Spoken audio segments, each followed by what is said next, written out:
Chacarera de la Patria.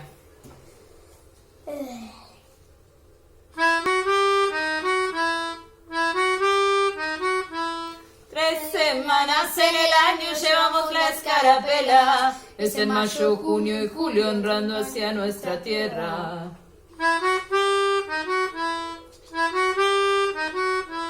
El 25 de mayo de 1810, el valor de los criollos puso en huida al virrey.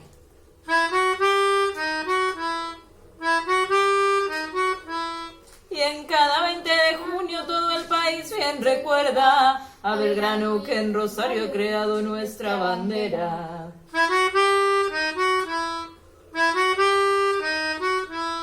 Chacarera de la patria, sos blanca, azul y celeste. Qué lindo es ser argentino y qué genial que es su gente.